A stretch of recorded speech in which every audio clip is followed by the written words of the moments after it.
Welcome to the Cost Per Case podcast. I am joined today by our new head of paid media, Francisco. How are we doing today, man? Doing good. Thank you for having me. So this is a new podcast that we're doing. We're talking all about paid media for lawyers and really focusing on what matters, which is the cost per case. That's why it's aptly named. But today we are tackling a topic that is very hot in the legal advertising industry. It's really only impacting California right now. We'll talk about why we think this is going to impact a much broader, probably national level at some point. But it's called SB 37. SB 37 is going after legal advertising practices that are deemed, I guess for lack of a better term, Francisco, scammy and scummy, right? Which the injury space has quickly devolved into. SB 37 came out only in California so far. What do you think the impact of this is going to be? What is SB 37 like layman's terms? Like what is it going after? What's it trying to clean up? What do you expect to see from this? I expect this to really clean up what lead sellers and case sellers are running in terms of their messaging. Like a really egregious one that we've seen recently is case compensation programs, and then having a tiny little disclosure text on their website saying basically a referral service, you have to actually have a qualified case to apply, which nobody's seen or reading on those pages. And case compensation programs don't exist. They're just a referral service, and they're selling those leads to law firms, running it to unbranded pages, unbranded Facebook pages. They're really trying to clean that up, and also to prevent law firms from basically kind of dancing that line themselves. A lot of law firms forego submitting their ads to the California Bar Association. They're really trying to stop that and have people be compliant with their advertising. So in terms of submitting ads to the bar, I mean, you've been doing this for a while. We've both been doing this for a while. Like, what is that process supposed to look like, right? Because we have clients come in sometimes and they're like, do you submit ads to the bar? And we're kind of like, we don't do it, but we'll help you through that process if you want to. But it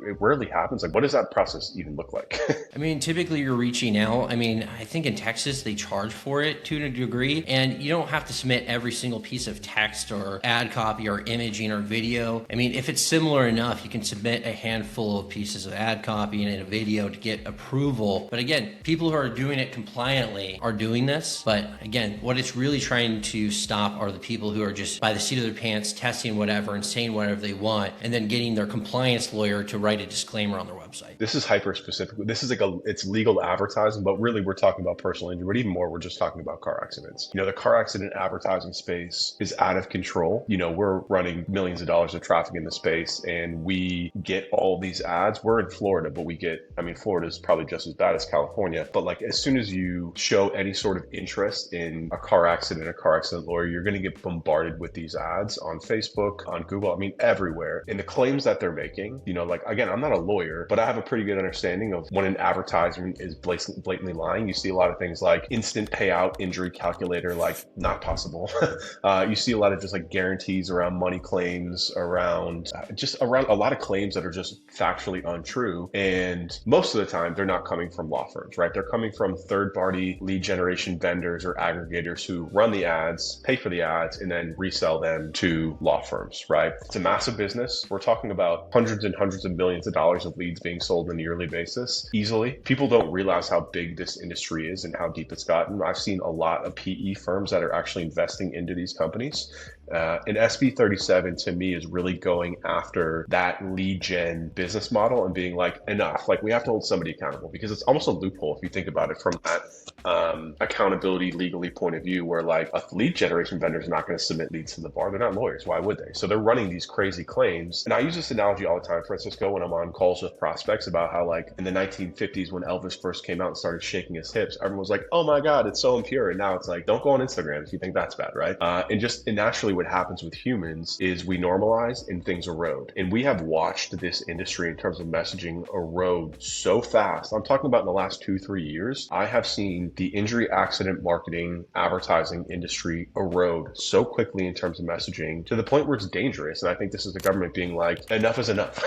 Like we can't let you just run this and make this much buku bucks off of it. And that to me is really what it is going after, right? I mean, yeah. Basically a group of law firms got together and said enough's enough and put together together, I think, some kind of pact to really push this legislation forward. I think this is going to be a big win. We just had a client came on who has a cost per signed case of $5,000 in California alone, the most expensive that we see in any state in the country. I think this is going to give a opportunity to smaller players to kind of wiggle their way in with paid ads. Again, I don't think that's going to be Google ads. The barrier to entry is still too expensive. But in terms of meta advertising and, to a lesser extent, YouTube advertising, this gives an entryway for smaller firms to put up a modest budget and really dip their toes into generating cases themselves. And it's going to also drop the cost for larger law firms. Again, I think it's just good for the industry, and I would like to see this move forward in other states. Again, just one of the big lead aggregators and sellers, they spend $5 million a month, $5 million, and that's just one of them. Yeah, we sign a lot of clients that are working with lead vendors or want to get off of lead vendors because you can't build a business like that, right? You can make money like that for sure, but the economics of those leads have kept going up just because the internet is one big digital real estate play, meaning the more people that are involved, the higher the costs go. It's just if the cost for real estate goes up. And we have seen,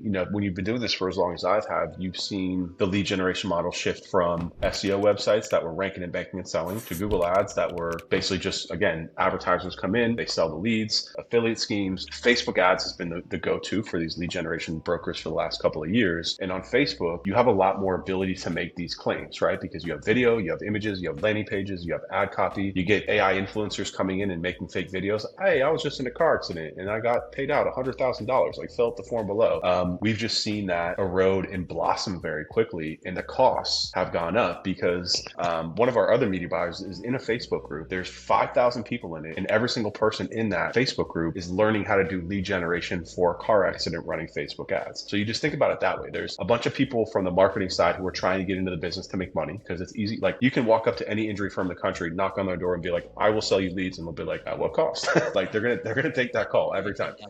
Yeah, for sure. So it's an easy sell. There's a lot of money going into it. And then at the top, you also have the Walker Advertisings, these really big lead generation firms that are pumping more and more money, and they're getting investment from PE firm, putting more and more money into it. So the ecosystem is flooded, which means the costs have gone up. So when this first came out, we had some clients reach out and they were kind of freaking out. And the more I read into it, I was like, no, this is a good thing. This is going to lower your costs because I'm reading over here on the screen. It says you can now literally be sued by anyone, not just the state bar. So that means the advertising companies and the marketing companies are the ones being held responsible. It's not really about the law firms. I mean, the law firms, fine, yeah, of course they will. In charge of their own advertising. Again, I think it's going to be a really great thing for the industry in terms of like the lead aggregators and things like that. I mean, they have so much money. They buy leads from all kinds of individuals. Yeah. And how is that good if you spend $1 million per month buying leads and cases for your brand? You're not branding yourself at all. That's $1 million that is not going towards building your brand, building your own audience, and making people aware of who you even are. That you're just as transactional as can be. They're basically turning it into their own, like the lead aggregators are basically turning it into their own like Google ads because they're just auctioning off the quality cases to the highest bid, right? Yeah. And that's why year over year you see that cost increase and get higher and higher and higher. And what end? I mean, that's why in California you see like a cost per signed case from these aggregators for like $5,000. So, and you can't guarantee quality, right? You have those, 1 out of 100 cases that turn into millions and millions of dollars. Who's that going to go to? Whoever's spending the most on those aggregators, right? They're going to cherry pick the highest quality leads. So if you're only spending 10 grand a month, 50 grand a month, you're not going to get as many quality leads and cases in the first place. Versus if it was your own ad spend, you have a chance of getting those big cases coming through. No, 100%. So again, like we both think that this is going to take a huge chunk out of the lead generation industry in California, which is the biggest market for MVA. I mean, Texas, Florida, California, I would say California is probably on top. Huge bite out of it. We expect to see costs go down, actually. Like I'm very excited. We get a lot of leads from, there's more LA accident firms than Starbucks out there. It's crazy. We got a lot of leads from, we work with a bunch of them, but ultimately like we just couldn't get the cost per signed case to something that was stomachable because there was too much advertising, there's too much competition. And the way that the Facebook algorithm works is that the top spenders there usually get preference on the feeds. And they're also making these claims where it's like, we work directly with a lawyer. We help you make the videos. We're doing everything compliant by the book, but it's really hard to compete when the ads competing are like, here's a big check for $1 million. Like we guarantee that you can get this. Click this AI calculator to find out what your payout is. Like it's really hard to compete with that offer from like an attorney who's like, hey, I'm an attorney. You know what I mean? Like, yeah, so we can't say silly things like, one of the most egregious ones I've seen recently is, even if you're not that hurt or a small accident, you can be entitled to 6 or 7 figure paycheck. Yeah. Like, how misleading is that? Yeah. Right. They're just leaning into big checks super aggressively all the time, or they're making up false programs to mislead people that there's some other program that you don't have to talk to a lawyer, you don't have to reach out to insurance. There's a secret little compensation program that you don't know about. Yeah. And they're just so misleading. And Yeah, I see it extremely all the misleading. time. I watch their ads and see what they're testing. I recently just saw one of these big aggregators have changed all their messaging recently, and I don't see that case compensation program currently. And they were running it for months and months and months. So I'm hoping that's a big reason why, because they're running at a national level. Yeah, just on that national level point too, I'm really hoping that this does roll out nationally, because we have been very, I say we, but like we've been very adamant for the past couple of years that we don't want to sell leads. I have been approached by, you name the lead generation aggregator firm out there. They've approached us to sell them leads, or, you know, to even acquire us. And I'm like, no, for a number of reasons. One, no, just no, I'm not interested. And two, like the writing is on the wall. I've been saying this forever. I've been begging and pleading with attorneys that buy, you know, we have clients that buy $1 million worth of leads a month, and they can't, it's crack cocaine, dude. They can't get off it. They're just shooting this up, and like they're scared because they're like, I have 100 attorneys on staff now or whatever it is that rely on these leads. And like, if these go, it's a house of cards waiting to topple my entire firm. I'm going to go from $100 million to $1 million in revenue. Like, it's crazy because they have no brand equity from those. There's people that have no idea what law firm there is. There was actually a study done by one of our clients, very sobering study for a lot of injury law firms, because the concept of brand is very misunderstood in the injury space, especially. And ultimately, clients, they know the attorney, they don't even know the name of the law firm after they ended up working with them, right? So like, you're like, yeah, I'm signing all these clients, they know who we are. It's like, yeah, but do they? Like, they're not referring people over at that level of scale. Like, referrals come from other attorneys. Like, let's not lie to ourselves. Like, they're not really coming from as much, right, as from somebody who was in a car accident. I mean, sure, but like, not on a level of scale that's going to sustain your firm. So point is that I years ago hedged this, and I was like, no, we have to build this in-house, which means we have to build a creative team.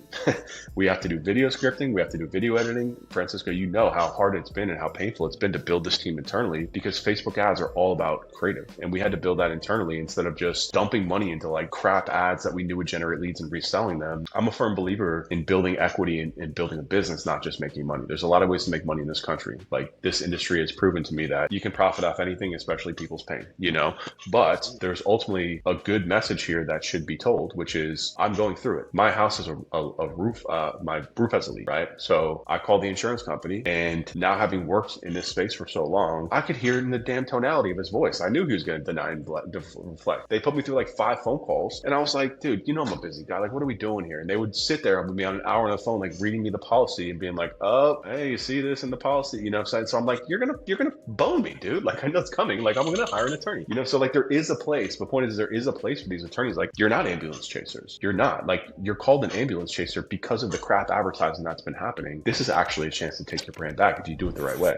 And that's a really good point. And I really want to lean into, you know, we've had a lot of clients come on board and they instantly compare us to what they're paying for signed cases, you know, from these sellers. And they're giving up within the first few months. They're expecting us to compete with their multi-million-dollar advertising that they have going on nationally across the board with all that data and aggregation. And they're expecting the same performance right away. And they're not seeing it as building their brand and business, which is a really important point I want to focus on. And because their intake teams are so used to getting pre-vetted and qualified leads who've already answered all their intake questions, their intake teams are not as hungry. And we see it all the time where not a single law firm that we've had come aboard will say their intake team is bad, but they're so used to just having pre-qualified and pre-vetted leads that their intake teams aren't hungry. They're not chasing as aggressively as they should because they're so used to it. And it's how are you going to build a successful business if your intake team isn't hungry, isn't ready to chase after leads? Because again, when they're on the trip and on the tap, that they get lazy. It's not good for your business and your growth, because again, your intake team is your sales pipeline, and they get lazy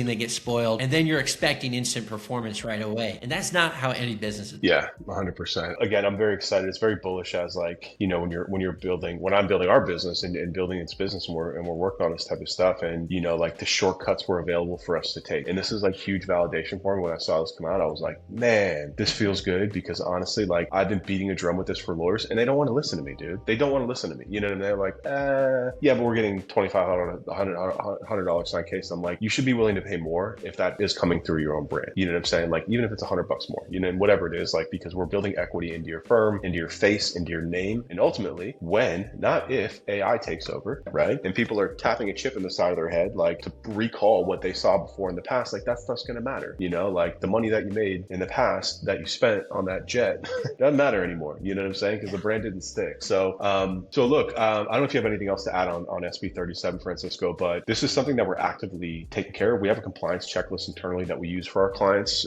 We reached out to our clients in December, all of our ones in California, and started getting ahead of this with them, and then helping them understand, what are some of the things that they need to do to get compliant in terms of disclosures, in terms of the information that needs to be in the disclosure, in terms of the type of content that they can publish and stay away from, the messaging, and who needs to be on camera. There's quite a bit of information that goes into it. We have a checklist that we're going through. If you guys are interested, if you're advertising in California, you need help with this, we've got a ton of experience with this, and we've been on this for a couple of months now, and we've got a process already done to make sure that all of your ads are compliant and safe and still working ultimately too, which I think is the most important part here. Yeah, absolutely. And if you're already running ads, it's super easy to get compliant in California right now with your disclaimers. The hardest thing is going to be taking all those videos and just adding the small text into your ad copy and over the video, and then adding the disclaimer on your landing page if you're sending it to it. It's a lot simpler than it seems. Again, I really expect this to be a great benefit to all of our clients in California. Yeah, absolutely. So again, if you are a law firm in California and you're advertising, you're interested in advertising,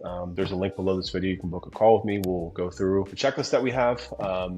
As Francisco alluded to, it's not nearly as complicated as one would seem. It's really just kind of about making sure that you have the right disclaimers and disclosures on all aspects within the ad, within the video, if you're running a video, and then on the landing page, and just making sure that language is good. And then also understanding that, like, if and you should be using video, the videos are also compliant with the messaging and the offers and the claims that you're making, which most attorneys honestly are fine with. Most of you guys come into this like knowing this stuff already, but you're buying leads from these companies that are just kind of doing it on your behalf. So that's all we got this week. This is going to be a weekly podcast with Francisco, talking all about paid media, cost per case podcast. Make sure that you like and subscribe, and we'll see you next week.